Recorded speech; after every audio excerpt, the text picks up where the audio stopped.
Hi, welcome back to the channel. As always, I'd like to thank those of you who like the videos and have subscribed to the channel. Thank you very much. I'll keep making videos if you keep watching them. I'd like to say a huge shout out and thank you much to Julie, Carl, Luke, Craig and Tina at Vector Air, who have kindly lent me this, which is the Epic 2 Lite to review. And I am going to be doing a 30-meter test today with it. And of course, thank you very much to the good team at an indoor range. Jeff, and Jeff, Steve, Dennis, and Jeff the cheeky scouser. So Steve's behind the camera today filming me. Thank you very much. Okay, so what I've done is put a Taurus 40-32 by 56 on here, and here is one mag which is partially filled. I'll show you how to fill it. It's relatively simple. But what I did is I thought I would show you this. So I shot these two groups on this card using essentially Barracuda 8s, and we are straight away getting 5p-piece groups. Okay. And I have done some other pellet testing, but out of all of them, I think the Barracuda 8s are the winner here. Now, what I'm going to do is fill up this mag and take out this hole with the amount of pellets that are in here, which, to be fair, I'm trying to remember now. I'll put it up on screen. How many pellets you get in here. One thing I want to comment on is that you definitely need to consider your length of pull, length of the stock, depending on where your eye relief is. But the fact that this is fully adjustable is great. Also, the fact that it goes up to 300 bar, again, is great. I haven't yet shot the rifle to diminish its capacity, so filling up to say 300 bar and then shooting it down to 100 bar to see how many shots you get. I've been mainly focusing on pellet testing and accuracy. So out of the pellets I've tried, the Barracuda 8s have been great. And we even tried single shot loading them by basically feeding them directly into the breech, into the start of the barrel. And it wasn't as accurate as using the mag, bizarre enough. So stick with the mag if you try to do that, or if you are going to get a dedicated single shot loader, fine. Another thing that is worth mentioning is, okay, whilst the cocking liver is great, it hasn't got last shot open. So potentially when you're shooting, you could end up just obviously finishing your magazine and obviously carrying on shooting, and then you'll fire away. And again, I think in fairness, whilst this has got a shroud, a carbon fiber shroud over it, it could be slightly quieter. So it is worth putting a essentially a moderator silencer on here if you're taking this out in the field, which in fairness, this is designed for. This is definitely a field rifle in my eyes. I wouldn't say it's a target rifle, although it is accurate from the original, the initial test I did when I was scoping up and zeroing. So let's take this out to 30 and off it goes. Finish loading this up. So it's quite a simple magazine to load, really. You just basically, here we go, I've got one out. Now, just be mindful that there is some depth to this. So I think obviously it's because you can use slugs. I'm not using slugs today. And I think these are 4.51s. So they are maneuvering slightly in the magazine. So you basically drop your pellet in and then rotate, he says, as there you go. I'm just mindful that you don't want to let the pellet drop through the hole. Drop and rotate and keep going.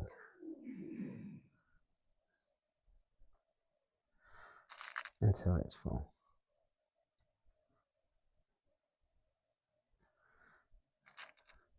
Two more and I think we're done.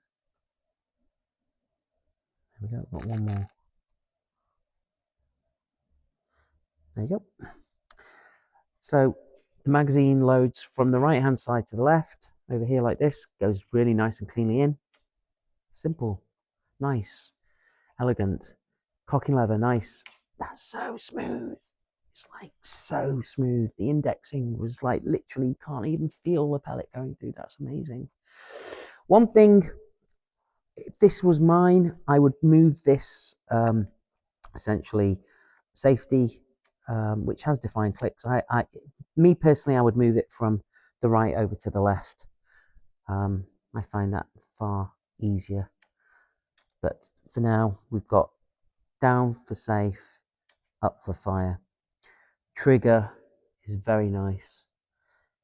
So let's just, I mean, if Steve just quickly comes around this side, you can potentially see me take the first shot with the trigger.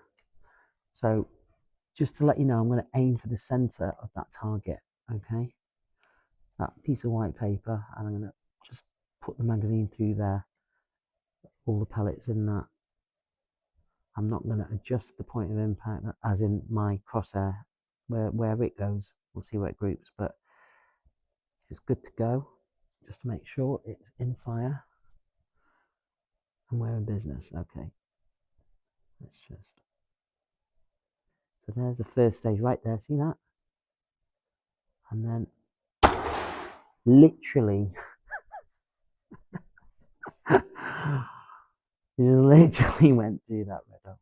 Okay, so the release on it's really nice. That was really nice. That was really nice. I'm gonna try again. Wow. Okay.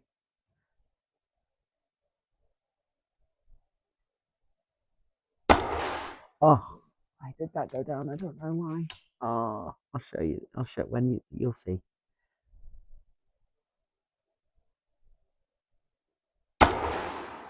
Right.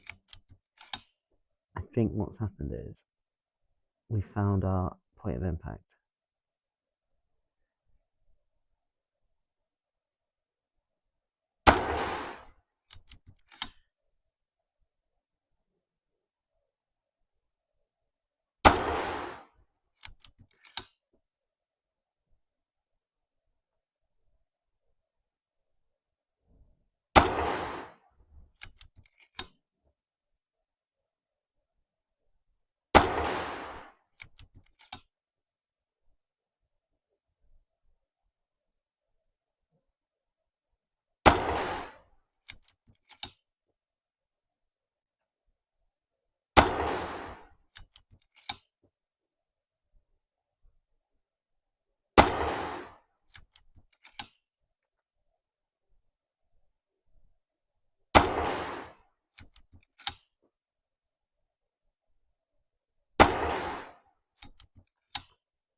There you go.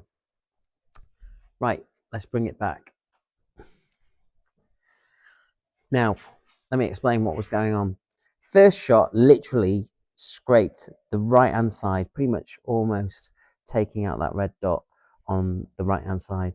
And then what happened was the group slightly started to open up, very slightly, in a circle. And then the last few shots started going in the middle. I'm keen to find out, to be fair, I shot 2 magazines worth. So let's just take the magazine out and just quickly. 1, 2, 3, 4, 5, 6, 7, 8, 9, 10, 11, 12, 13. 13 shots. So, whoops. I've shot 26 shots and then another 13 shots there.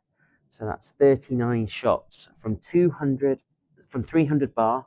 And we are currently on, just to let you know, 175 bar. So that's worth noting. Okay. And there is the group.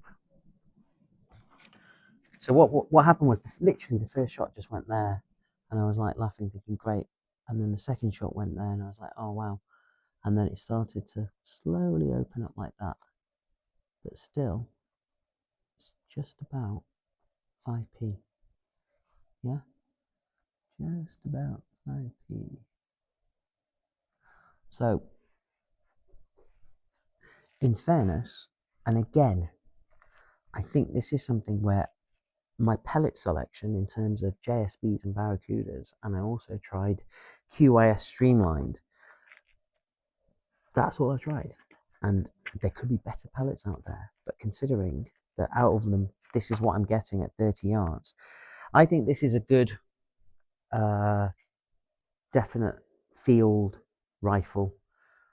The only comments I would say, I mean, to be fair, that's really smooth. That's really smooth. I can't, honestly, if you get to try that, that's just buttery smooth. And in terms of the accuracy of it, if you're obviously taking this out in the field, then, you know, I gave this to Fred yesterday, who comes here, and he loved it. He said that, you know, the weight of it was perfect for him. He could definitely carry this around on one of his permissions. I think Steve's right behind the camera. He said that this is over scope. I would put a smaller scope on this, but I put this on for testing purposes today. But still, in fairness, with this, it's still fine. In fairness, if you're thinking of, like, obviously taking this out when you're doing some pest control, then great. And if you are thinking of just buying it for any other purpose, I would definitely say it's up there. It's nice to shoulder. We've seen its accuracy. It's gorgeous to shoot. I would definitely recommend it. I like it. I mean, to be fair, I'm trying to criticize it. I can't find anything to criticize it. You know, maybe the fact that if you are taking it out, put a moderator on it. Maybe the shot count could be better, but then what do you expect? It's a compact rifle. Here's something that I would potentially criticize. This. Potentially elongate that, so that way you could put an Arca Swiss rail or your Picatinny mount wherever you wanted to. So you could front mount it better rather than here, because I've not put Picatinny on here to see whether or not the center of balance is fine there. I tend to mount a Picatinny. I tend to mount a bipod on the Picatinny. There you go, my words, I've got to get them right, at the end here.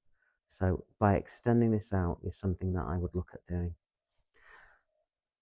But that's it. That is my review and also recommendation of the Epic 2 Lite. So I prefer this over the full length one. So thank you very much, Julie, Carl, Luke, Craig, and Tina at Vector Air for lending it me. And thank you very much, Steve, Dennis, and Jeff, the Cheeky Scouser here at Atherton Indoor Range. If you like what you've seen, please like and subscribe to the channel. I've got some very cool new rifles coming up and some old ones. Believe it or not, some old gems which have been hard to get hold of, and I've managed to get hold of them. They're like holy grail pieces, so stay tuned. But for now, thanks a lot. Look after yourselves, and I'll see you all very soon. Adios.